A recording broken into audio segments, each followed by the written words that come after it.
இந்த உடைஞ்ச பற்களை எப்படி ட்ரீட்மெண்ட் பண்ணுறதுன்னு இந்த வீடியோவில் பார்க்கலாம். வணக்கம், நான் டாக்டர் தாமரை செல்வன், செயற்கை பல் நிபுணர். இப்போது உங்களோட பற்கள் இந்த ஃபோட்டோவில் தெரிகிற மாதிரி சின்னதாக உடஞ்சிருந்ததுன்னா அதுக்கு டூத் கலர்லேயே ஒரு ஃபில்லிங் அழகாக பண்ணிக்கலாம். அந்த மெட்டீரியல் பேர் காம்போசிட்டுன்னு சொல்லுவோம்.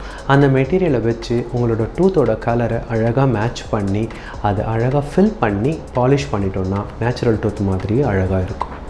இதுக்கு இன்னொரு ட்ரீட்மெண்ட்டும் நாம் ப்ரொசீட் பண்ணலாம். அதுக்கு பேர் வெனீர்ஸ்ன்னு சொல்லுவோம். வெனீர்ஸ்ன்றது ஒரு தின் ஷெல் மாதிரி இருக்கிற மெட்டீரியல்.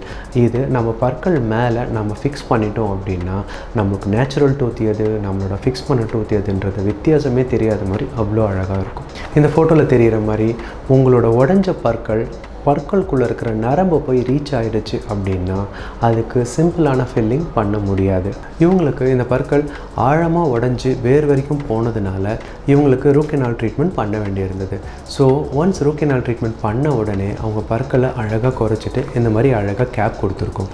ஸோ இந்த கேப் என் பற்கள் மாதிரியே ரொம்ப நேச்சுரலாக நம்மளுக்கு டிஃப்ரென்ஸ் தெரியாத மாதிரி இருக்குது. அடுத்து, உங்களோட பற்கள் ஈர அளவுலேயோ இல்லை ஈர அளவுக்கு கீழேயுமே உடஞ்சிருந்தாலோ அந்த பற்களை காப்பாற்றுறது கஷ்டம்.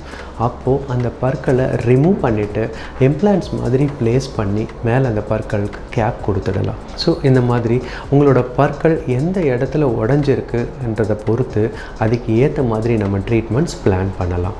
ஸோ இந்த மாதிரி பற்கள் உடஞ்சிருந்ததுன்னா உங்களோட டென்டிஸ்ட்டை விசிட் பண்ணி ட்ரீட்மெண்ட் பண்ணிக்கோங்க. தேங்க்யூ.